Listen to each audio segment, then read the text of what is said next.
oneyearold clings to his mother after she turned themselves into Border Patrol agents on December 7, 2015 near Rio Grande City, Texas. She and her son were escaping the violence in El Salvador. Photo by John Morigidi. Images with renewed focus on the DREAM Act. It's important that any immigration reform benefit all undocumented people. When having conversations around the DREAM Act, it is important to acknowledge the distinctions made between who is eligible to benefit from it and who will have a greater chance of being deported because of it.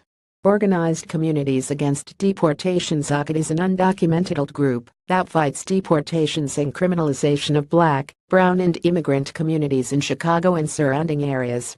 Donald Trump's administration ended the Deferred Action for Childhood Arrivals DACA program on September 5, and since then there has been renewed discussion of possibly passing the Development, Relief, and Education for Alien Minors DREAM Act. The DREAM Act is making headlines again. As a group that began with a focus on the rights of young undocumented people, it's important to us that such legislation clearly helps more than just a small portion of undocumented people. We want to make sure that any immigration reform doesn't also lead to immigration enforcement crackdowns and deportations for many of the community members who were left out of DACA. The DREAM Act could benefit the roughly 897,605 individuals who are currently recipients of DACA, but it does nothing to address or provide any relief for the majority of our community, which is preyed upon by both ICE and police.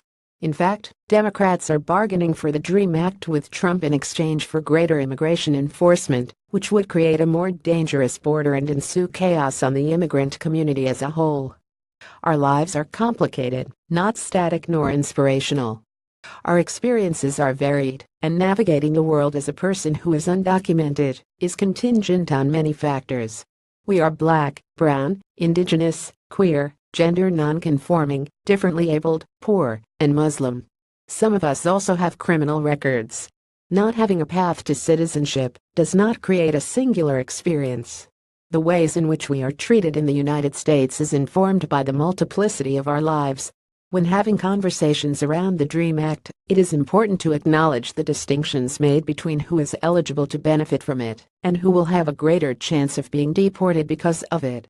The risk of being placed in deportation proceedings increase twofold once a person is criminalized, sometimes without even knowing it, i.e. being placed in a gang database. The issue of who is left out and persecuted is also something that should be understood in the context of criminalization of people of color. In Chicago, Black and brown communities are over-policed and thus have a higher probability of interacting with law enforcement and being criminalized simply for existing. For someone like Wilmer Catalan Ramirez, who was placed in the Chicago Police Department's gang database simply for hanging out with friends on a particular street in Chicago, being criminalized has resulted in 6 months of detention and 4 children without a father. To ICE, it does not matter that CPD placed him in their gang database as a member of 2 different and opposing gangs. It does not matter that thousands of Black and brown people are on this list without even knowing it. Our lives are simply not valued by ICE or CPD. CPD's database exists in a clandestine manner and is therefore incontestable for those who are placed in it. Wilmer is just one example of the millions of Black and brown people who are criminalized and disposed of by a system only interested in profiting from our detention. For example, Corrections Corporations of America, which runs for-profit detention centers, gets paid about $150 per detainee from the government.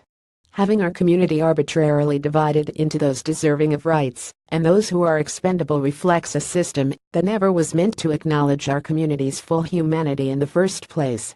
To place impossible standards on 11 million people is delusional, and to ignore the consequences of criminalization is irresponsible. Organized Communities Against Deportations OCAD seeks to stop deportations in our communities through mobilization, advocacy and education.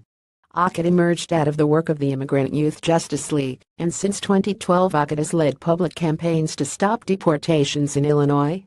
OCAD helps families fight deportations of loved ones by connecting them to the proper legal venues and information that can make the difference between staying in this country or getting deported.